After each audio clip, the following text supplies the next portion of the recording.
Thanks for joining us. Today's talk has two elements. The first is that Tesla China has 3,200 employees. Fremont has 10,000 plus.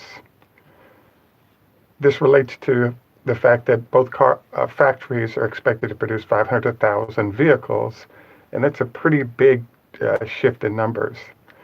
The second thing we look at today is Tesla's stock price was up nicely this week, and one of our viewers discussed the fact that was this the next short squeeze that was expected, and we covered that closely and look forward to sharing some comments there. This is Greg for Teslafaninsight. Thanks once again for joining us. If this is your first time on our channel, welcome. If you're a repeat visitor, welcome back. Also wanted to note, if you like our show, please take time to like and subscribe. Makes a big difference. We also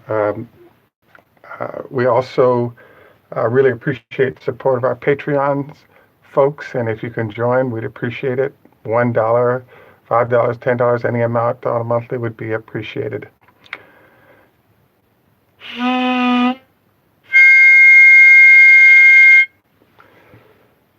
So our talk today starts with the fact that there's a woman named Robin Denholm, who is the chairwoman of Tesla. She made an interesting comment this week, which was that during an interview, she pointed out that Tesla's employee count is actually 3,200 in the Shanghai factory. And I listened to those numbers and I was thinking, wow, that's really interesting, because Tesla has, according to her, 42,000 global employees. And so my next question was to look up how many employees there are in the Fremont factory, and there are actually 10,000. So this huge question mark popped up, which is, can China produce the 500,000 vehicles a year on 3,200 employees?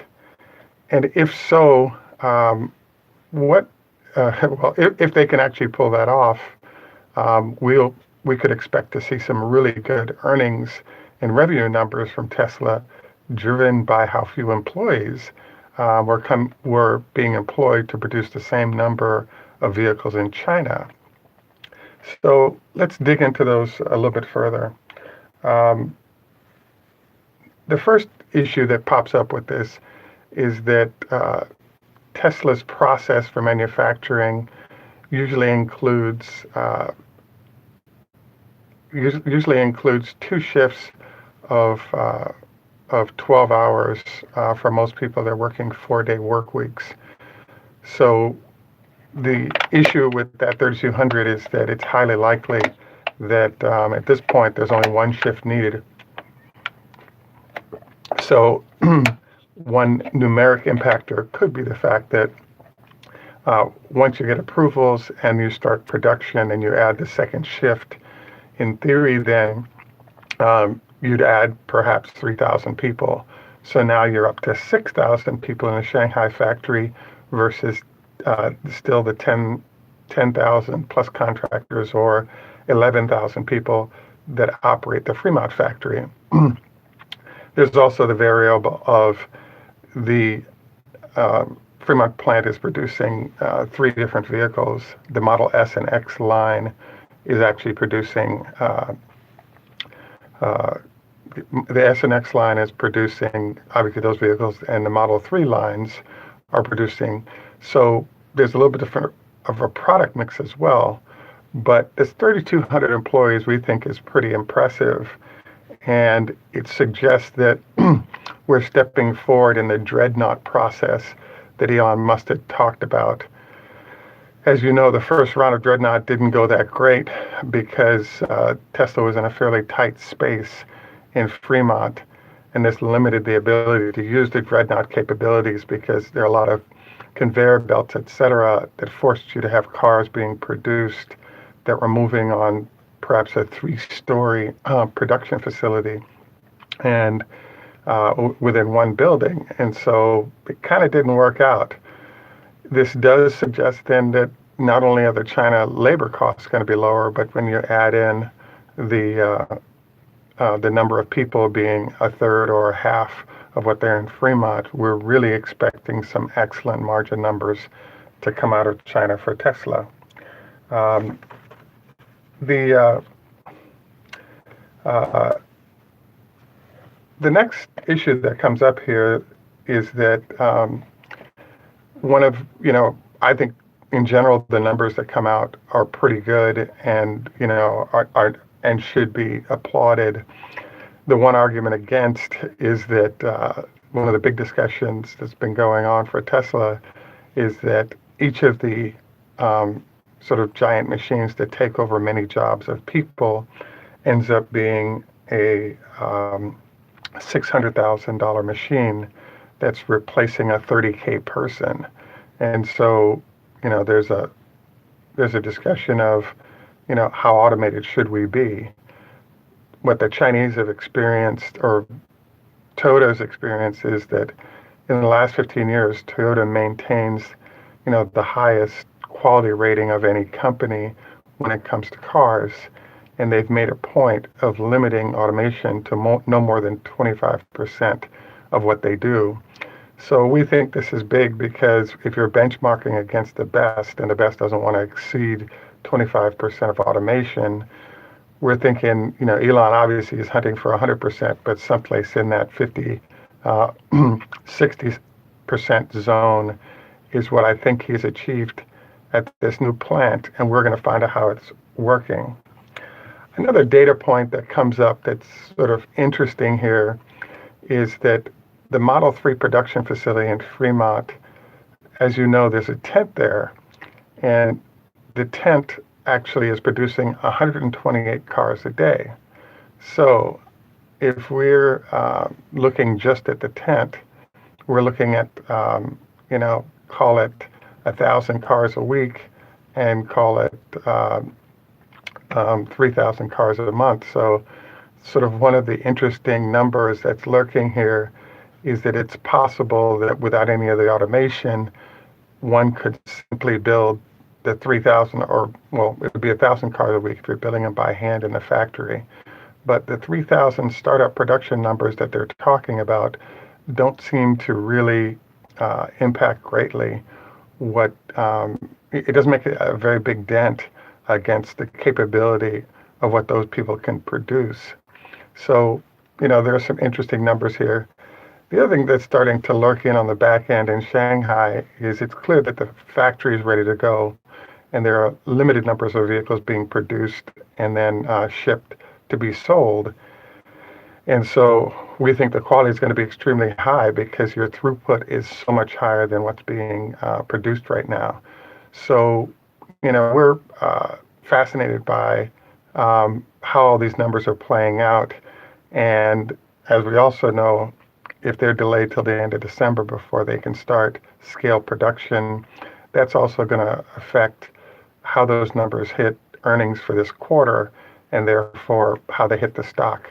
So it's our assessment then that what's actually going to happen is that if Tesla can get scale production going by the beginning to middle of December, they can produce, if they're doing 3,000 vehicles a week in theory, they might be able to produce enough cars to make a dent in the number of vehicles being produced and help out the numbers that go into the current quarter. So we'll keep you posted. It's our estimate that as soon as that factory gets to scale and is producing at its 3,000 a week sort of initial run period that they're talking about, it's going to result in a nice pop in the stock because that 3,000 a week will anticipate the 10,000 a week necessary to sort of boom up to the 400,000 vehicles or so. So, Vladimir, excellent point. 3,000 a week equals about 150,000 vehicles a year. So the earnings impact of those vehicles is a lot lower. So again, we'll keep you posted on this. It's our belief that all the analysts are watching this as well. So as soon as those numbers start to boom forward and the number of vehicles coming out of that plant are counted, we'll sort of go from there. The second thing we wanted to review today is that the S&P uh, announced that they were upgrading Tesla's stock. Uh, or Tesla's bond rating. Tesla was operating with a B minus, and it turns out that there are certain institutions. Well, obviously there are mutual funds as well as pension funds. So for large investors, there are certain rules about what they're allowed to invest in. The lower the bond grade is for a company, that lowered grade of a debt causes many of the most conservative funds to not be able to buy those instruments. So in this case, by Tesla being upgraded from a B minus, I think, to a B, it now enters a different category of investment because the risk is lower. So the impact this has is that there are a lot more institutions that can purchase that debt, and the cost to Tesla for that debt actually declines because of that higher credit rating. So yes, there was a nice little $15-ish pop, and then it sort of pulled back to about a $10 gain this week for Tesla. Will it result in a nice push for the stock price? Our answer is probably in that maybe zone. As you know, there's a cycle that goes on with stocks that are heavily shorted like Tesla, which is first you have a major economic event. The second thing that happens is all the analysts go back and write reports based on that. And those reports then result in a second round of buying, in this case, large institutions stepping in. In this case, if those institutions are buying the bonds, you don't have that supply and demand sort of push impactor on the stock like you do the bonds. But there is a back end impactor on Tesla's overall costs because the amount of earnings they have to use to make bond payments actually goes down. So, there are a number of analytical points here that are moving forward, but it did warrant the $10 to $15 stock price increase that we saw, even though what we think is actually going to drive Tesla stock heavily is once they get to that 10,000 a week in production, that's when we think that the stock theoretically could double, because what you now have is twice the number of vehicles coming out, sort of twice the amount of revenue that the company is pushing. And they also have the benefit of, there's a lot of other places they can ship those vehicles that are having longer delays. So at any rate, we'll keep an eye on it for you. We'll definitely update you on this aspect of what's going on with the company. The next thing that we wanted to dive into is the truck announcement. As we talked with you about previously, the pickup truck is about to be announced, and there are actually a couple of questions that pop up. The Tesla pickup truck being announced on the 21st, once it comes out, it suggests that many of the properties of the truck are actually going to mirror a lot of things that Rivian is actually doing. So, and that is 400 miles of range, a pickup truck to begin with, the ability what really drives off-road capability is ground clearance in the wheel wells of those vehicles.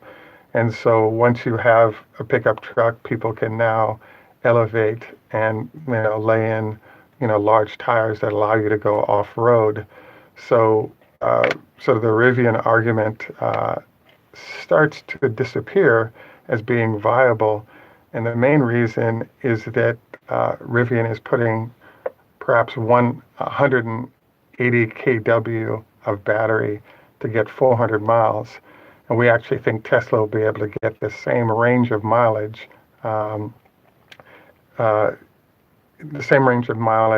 with perhaps 120K worth of battery.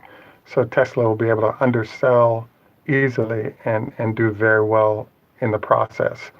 So we'll keep you posted on what all the specs there are, and it'll be interesting to see how perhaps the difference between the e-tron and a Model X in terms of amount of battery and therefore the cost of the vehicle will be kind of interesting to watch. We just got to comment regarding the fact that ARK Invest is suggesting Tesla has a $6,000 target for its stock price in the next 5 years.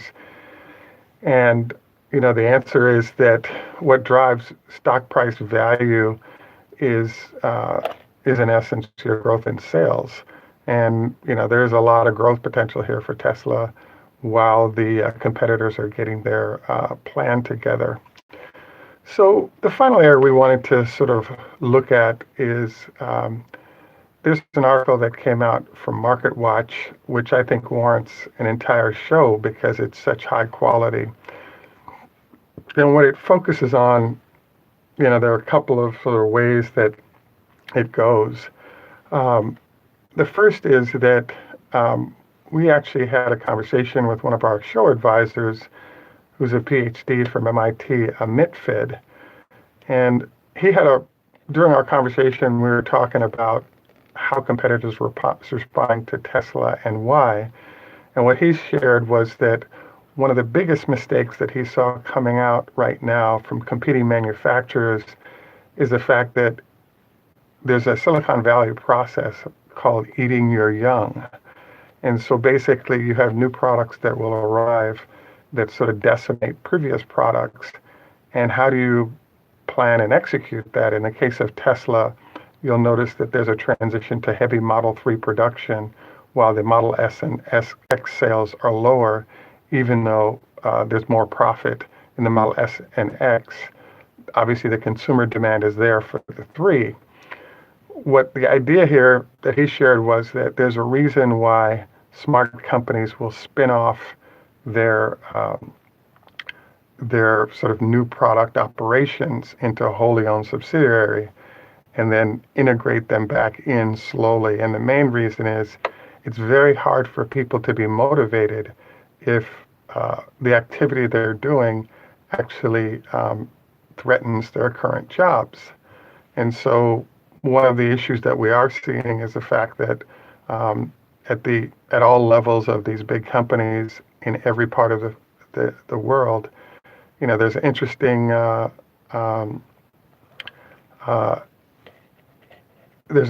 problem that's going on, and that is that the response has been kind of slow. We actually have a show that we're developing on why, particularly the German response has been so slow, and a big part of it has to do with why the EU came up with penalties if there wasn't a certain size of fleet that was developed, and that sort of pulled people forward. But this whole discussion of, do I really want to help develop a product that's going to help me lose my job because they won't need as many people to produce these new vehicles that we're developing? So we think that's sort of an excellent comment. Another aspect of what was shared in the Marketplace article was that there's a concept in physics called first principles. And there's a way in which Tesla's been able to look at and execute cars that operates along these first principles ideas. And so the core concept that he was sharing is that it's possible that Tesla could maintain a rather large lead on competitors for quite a while, especially because they don't have a legacy of what's been done previously to impact negatively the structure of how they're operating currently. And so as a result, you have these first principles being baked into how Tesla's operating, and competitors are kind of stuck because they're having to port their old activities or operations into the future. And so, we think this is kind of interesting, and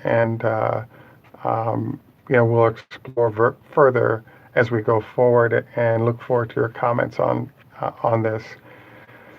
By the way, we sort of made a change for this show. We didn't do our usual laptop with screen here, one, because of the sound that it makes, but two, because we're a relatively short show, and we actually look forward to your input on, is it a good idea to have it or not with B-roll running, is a question mark we'd like to throw out, and would appreciate your sharing your comments based on seeing both types of show for us.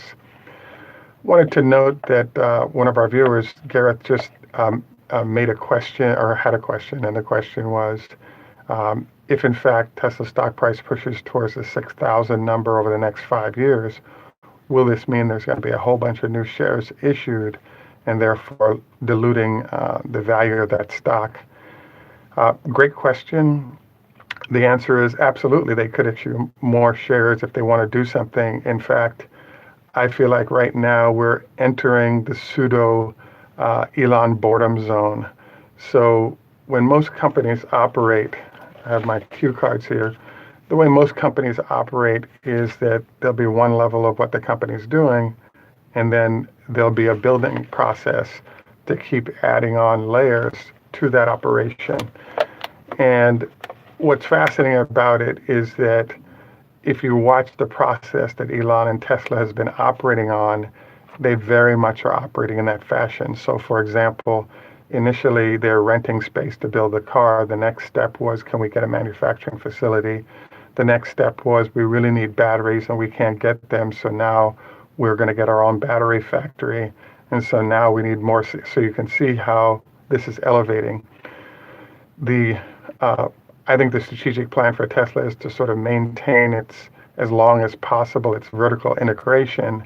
And so I believe that, we're within the next few months away from a large Tesla acquisition that allows them to continue, the process of stair-stepping to increase size and effectiveness. And when you do acquisitions, the cheapest route typically, if you don't have a lot of cash, is to use stock. So if you issue more stock, that does dilute the stock price a bit. But because Elon is such a huge shareholder, I think there's a balancing act between how much shares do you issue to take on new initiatives that benefit the company versus issuing so many shares that you depress the stock price. And so I just don't think it's a big deal because the company's doing well. The stock price is pretty high, so it can do purchases with relatively small amounts of stock. And they do have sort of directions they want to go to grow, but I just don't see it costing a huge amount. The only exception being, would they maybe do a huge acquisition of $10 to $20 billion, perhaps buy another manufacturer, to get that space. But I think that if you're building that space in China, for example, you saw how fast they can build something new, and it's at fairly low cost because of participation of that government. So, excellent question. Our assessment of it is that, not a big concern, but, definitely a valid question. At any rate, happy to respond to any other items that you might have. One of the things that I've decided to, so we have sort of space at the end of our shows where we sort of roam into other realms, and we've started the process of looking at phones, and was really fascinated by the Pixel by Google. So as you all know, we're definitely looking at phones in terms of changing out what we use as well as cameras. And one of the things I wanted to briefly discuss is just the whole Pixel situation at Google. As you know, Google has gone through a process where it's introduced a phone, then it got rid of it, then it introduced another phone, and then got rid of that one. And now this is the third iteration of really coming on strong to sort of return to having its own handset.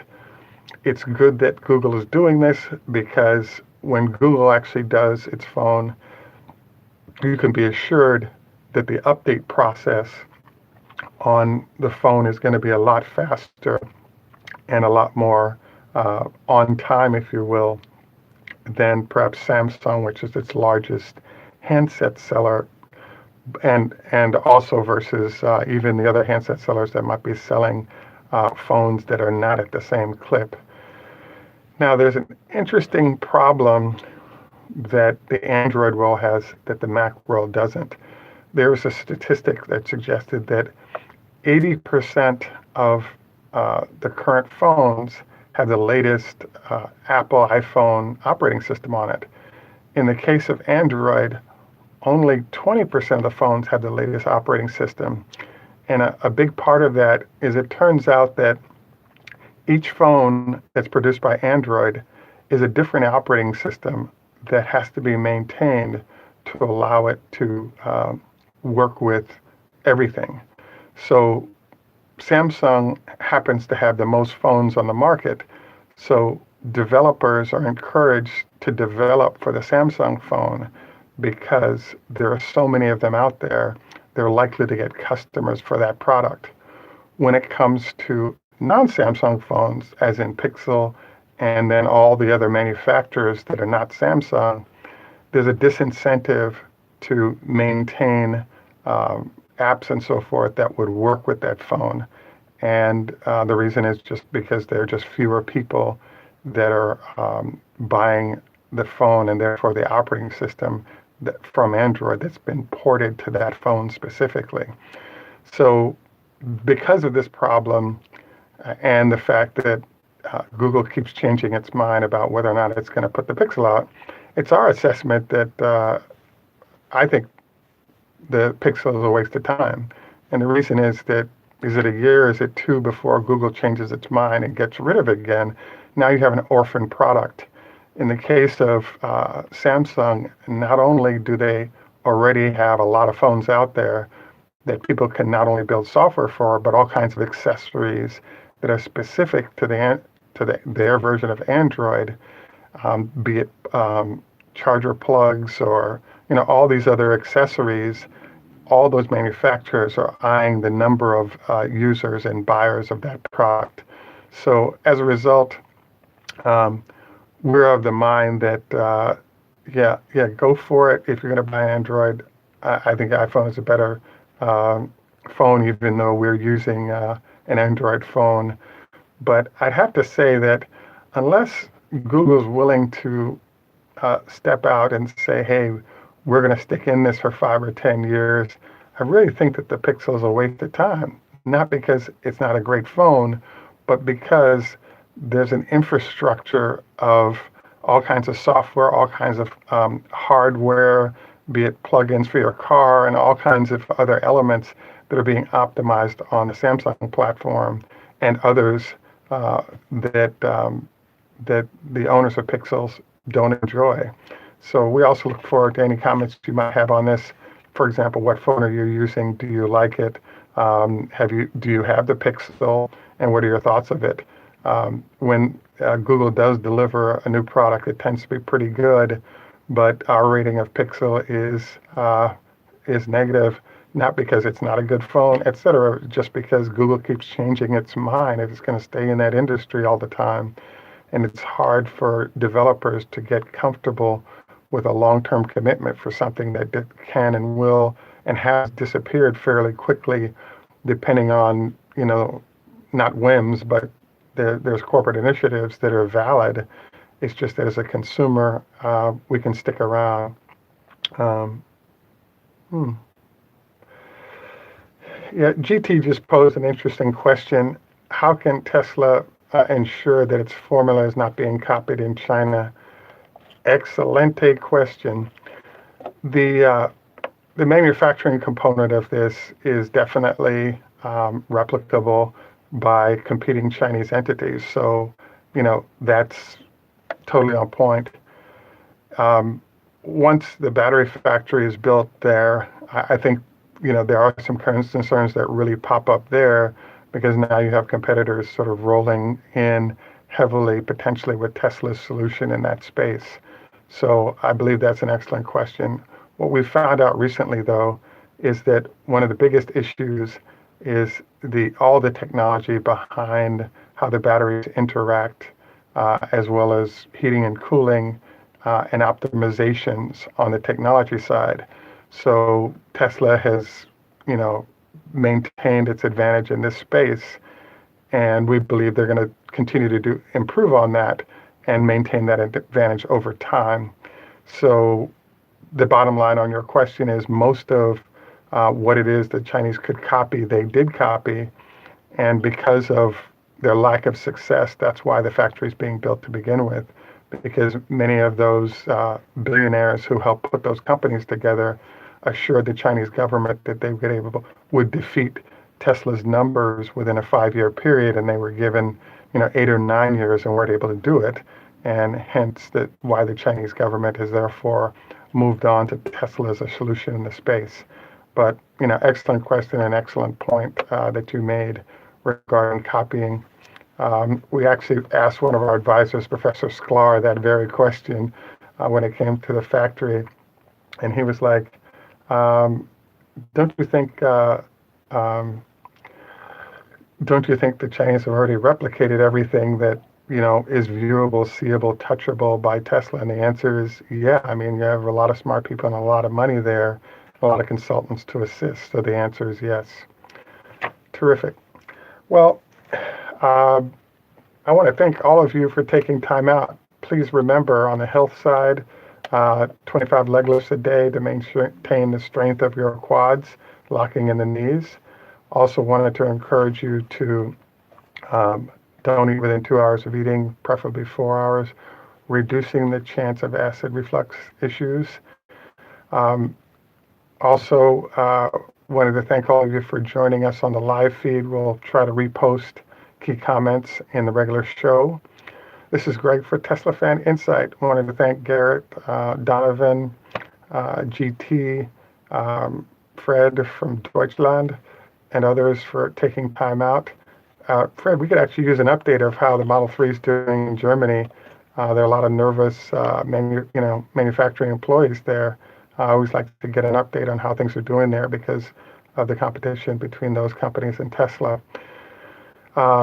In French, we say au revoir, lehith road, Hebrew, choda hafez, Farsi, hench du, Swedish, and in Zdravstvuyte, Russian, ni hao ma, Chinese, and Jamaica, we say enough respect, Waka. Thanks for joining us.